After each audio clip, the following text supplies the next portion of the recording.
Tu as déjà entendu parler des annales akashiques? Tu t'es déjà demandé d'où venait vraiment l'idée d'être spirituel mais pas religieux? Il y a de fortes chances que tout parte d'une femme impressionnante, Madame Elena Blavatsky. Dans cet épisode, on met les pieds dans le monde étrange de la théosophie. On va parler d'évolution cosmique et d'obsession de l'époque victorienne pour l'occulte. Elena Petrova Blavatsky, une génie visionnaire, une charmeuse mythomane. Alors installez-vous, installe-toi, on explore sa philosophie étrange, complexe et complètement fascinante qui a fait le pont entre les sagesses anciennes et le monde moderne. C'est-à-dire, on explore la vie et les enseignements controversés de cette femme qui a fondé la société théosophique. On décortique ensemble la cosmologie complexe de Blavatsky, cette visionnaire.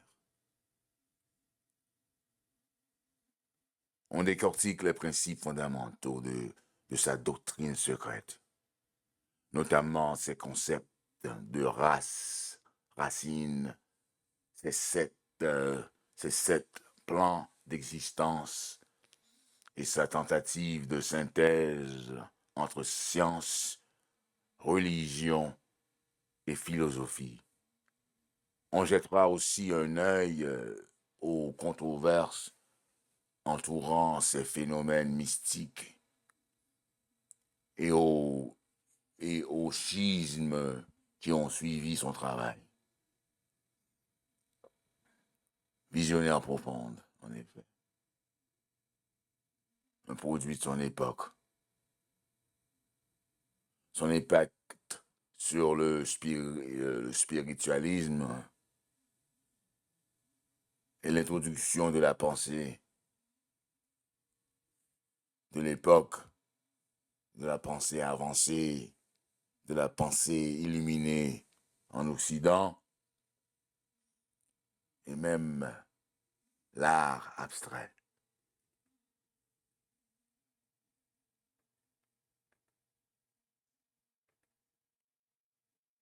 Ah oui, dans cet épisode, on démystifie ensemble la pensée complexe de cette figure influente.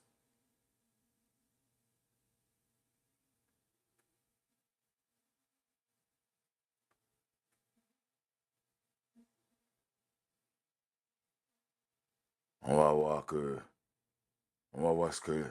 ce qu'est la théosophie. Ça impliquera pas mal de réincarnation, de plans cosmiques et de hiérarchie spirituelle.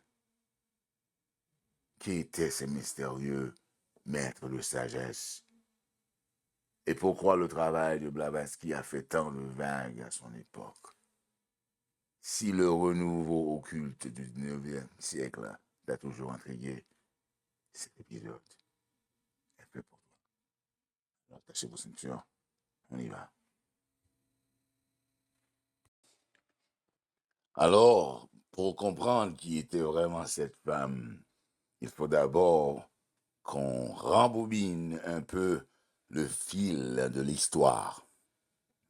Imagine un peu le décor.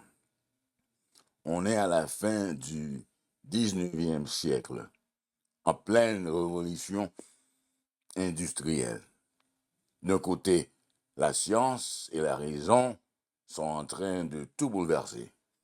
De l'autre, il y a comme une soif d'ailleurs, un besoin de magie et de mystère pour échanger, pour échapper à ce monde qui devient trop mécanique. C'est dans ce contexte un peu électrique que débarque Elena Blavatsky. Et elle n'arrive pas les mains vides. Elle débarque avec un récit complètement fou. Elle raconte qu'elle a passé plusieurs années au Tibet, qu'elle y a rencontré des maîtres de sagesse, des sortes de surhommes spirituels qui veillent sur l'humanité depuis des millénaires. Et ces maîtres, ils lui auraient confié, une mission, révéler au monde occidental la doctrine secrète, une vérité unique, cachée au cœur de toutes les religions. Tu vois le genre? C'est du lourd, hein? Et c'est exactement comme ça que la théosophie est née. Dans les prochaines minutes, on va justement essayer de comprendre ce qu'elle racontait exactement, cette fameuse doctrine. On va parler de plans cosmiques, de cycles de réincarnation et de ces fameuses annales akashiques. Cette espèce de bibliothèque, cette espèce de bibliothèque cosmique où seraient inscrits tous les événements du passé, du présent et du futur. Mais avant de plonger là-dedans, il faut qu'on parle de la dame elle-même, parce que Blavatsky, ce n'était pas une philosophe poussiéreuse enfermée dans sa tour d'ivoire. C'était un personnage, une femme excentrique, grande, voyageuse, fumeuse de cigarettes roulées à la main et avec un sacré caractère. Ses contemporains ne savaient pas trop quoi penser d'elle. Génie ou charlatan? Prophète ou mythomane? Et pour être honnête, plus d'un siècle après sa mort, la question est toujours ouverte. Allez, c'est parti. On remonte le temps. Direction le 19e siècle à la rencontre de Madame Blavatsky. En voici un extrait du Pro-M de la doctrine secrète.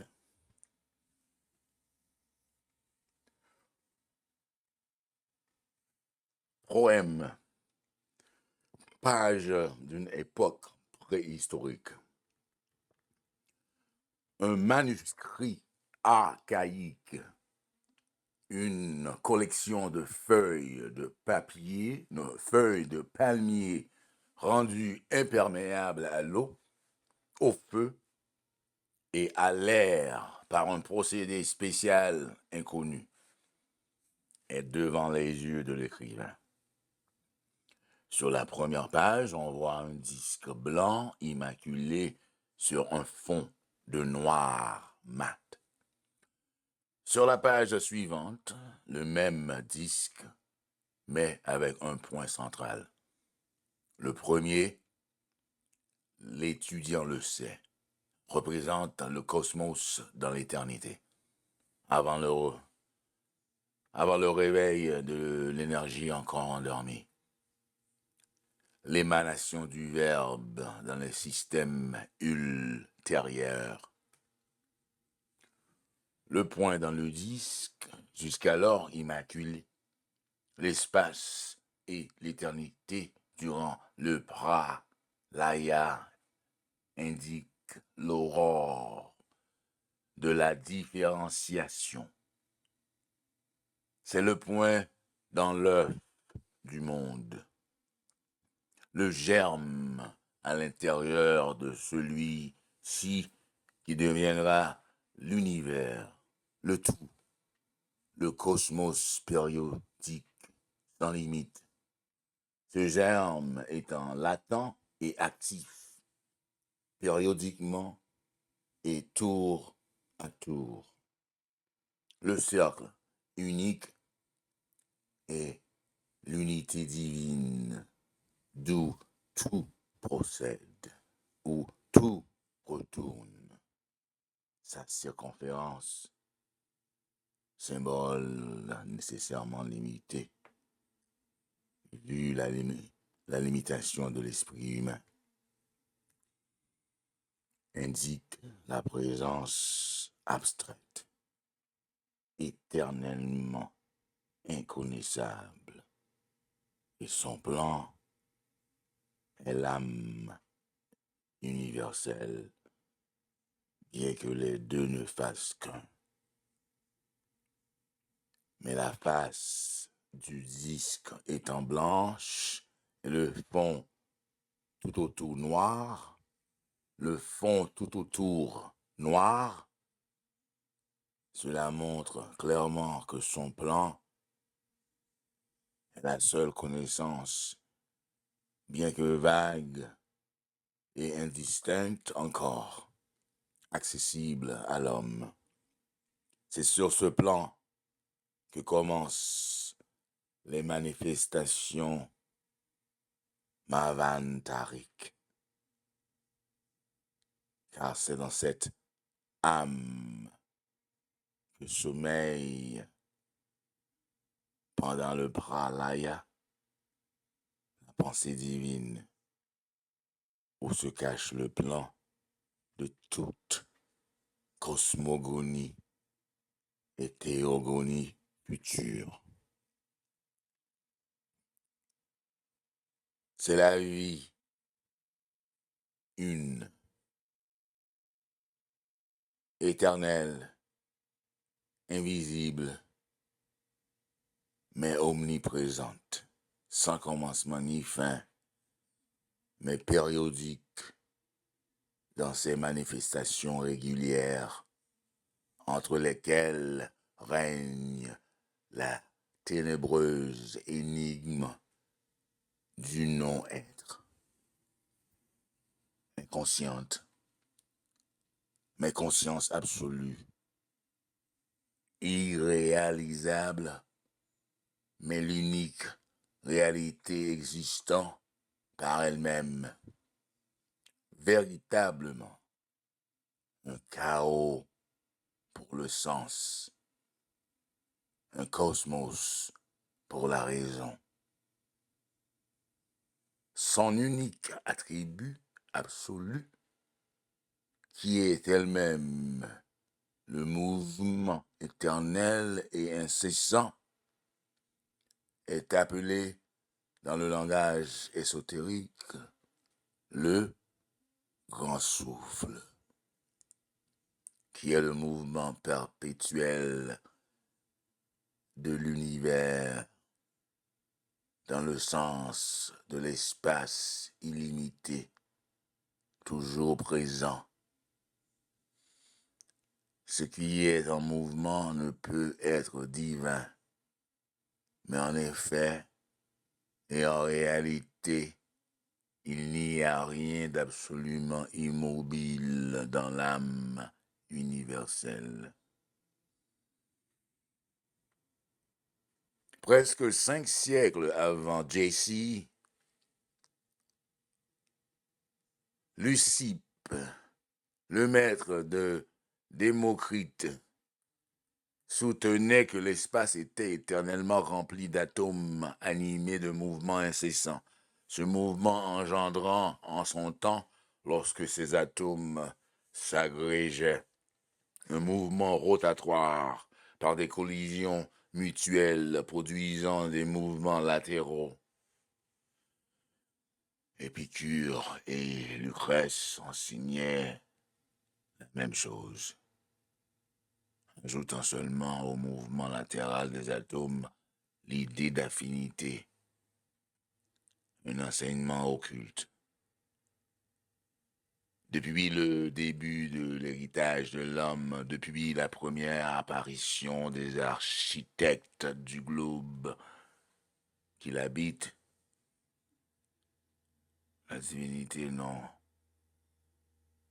révélée fut reconnue et considérée sous son seul aspect philosophique.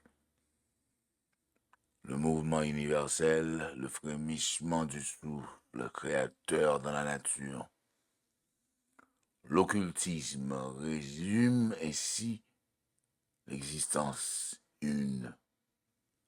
La divinité est un feu occulte, vivant ou mouvant, et les témoins éternels de cette présence invisible sont la lumière, la chaleur, l'humidité, cette trinité comprenant et étant la cause de tout phénomène de la nature. Le mouvement intracosmique est éternel et incessant. Le mouvement cosmique, le visible ou ce qui est sujet de perception, est fini et périodique. En tant qu'abstraction éternelle, il est l'éternel présent. En tant que manifestation, il est fini à la fois dans la direction de la venue et dans la direction opposée des deux. Des deux étant l'alpha et l'oméga de reconstruction successive. Le cosmos, le noumen, n'a rien à voir avec les relations causales du monde phénoménal. Ce n'est que par rapport à l'âme intracosmique, le cosmos idéal, dans l'immuable pensée divine, que nous pouvons dire il n'a jamais eu de commencement, ni aura de fin. En ce qui concerne son corps ou organisation cosmique, bien qu'on ne puisse pas dire qu'il est une première construction, ni qu'il y aura jamais une dernière.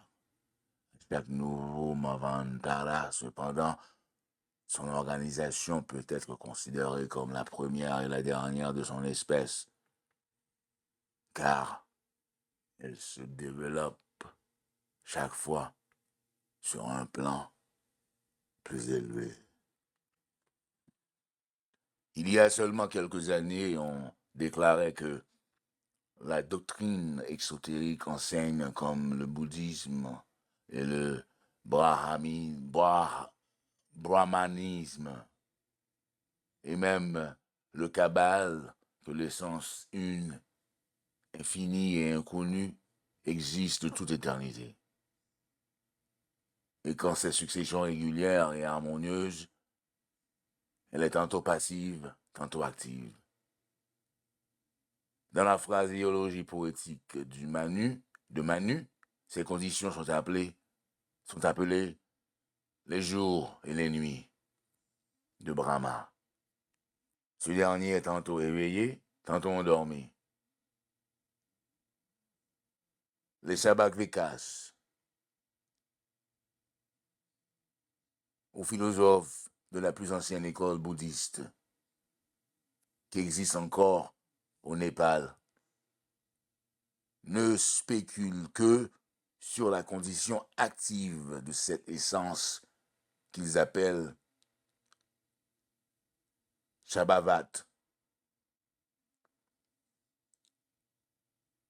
et jugent Shva Bhavat, et jugent encensés de théoriser sur la puissante abstraite et inconnaissable de sa condition passive.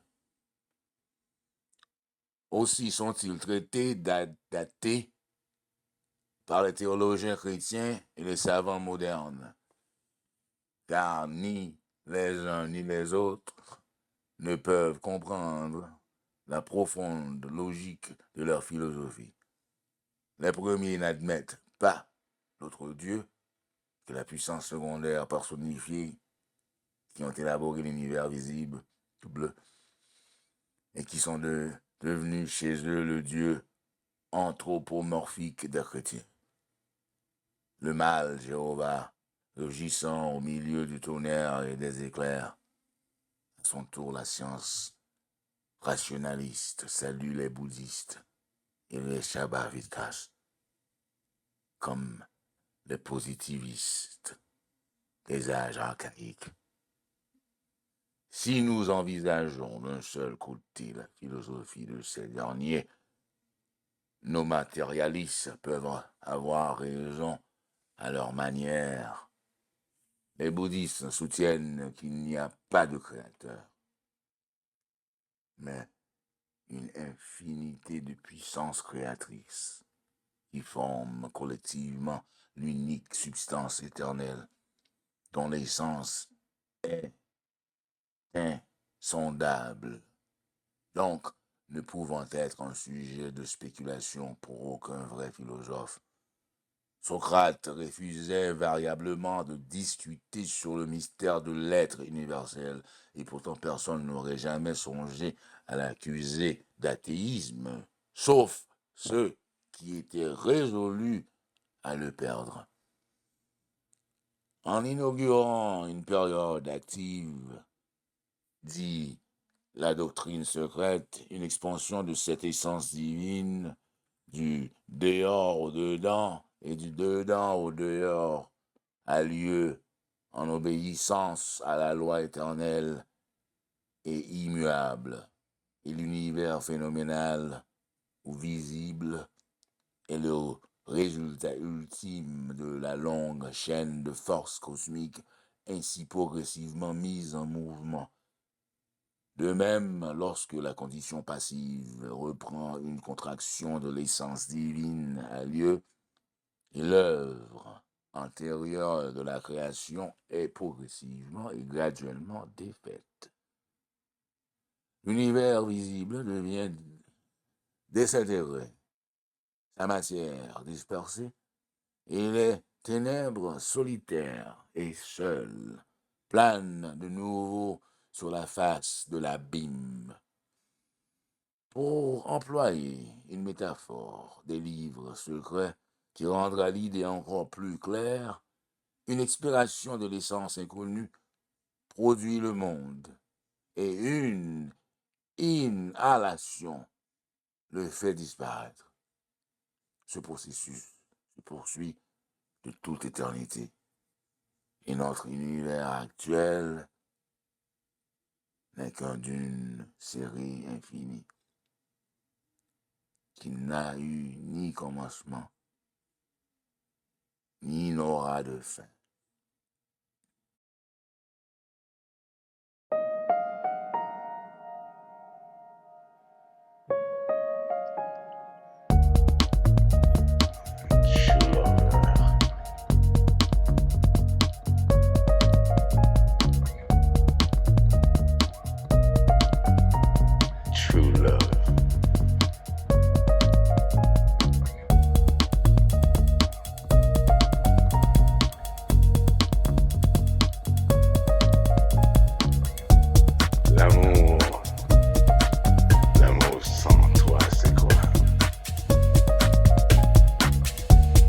L'amour sans foi fait quoi?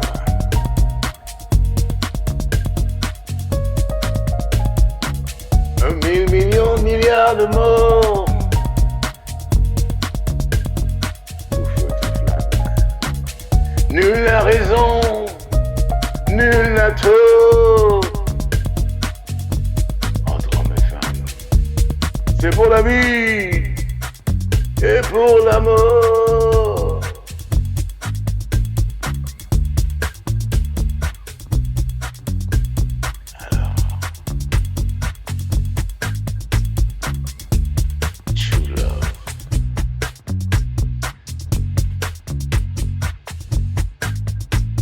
consistance. Cette consistance consiste à quoi? À ce qu'on cesse ou qu'on ne cesse pas. Ah, voici voilà une conjugaison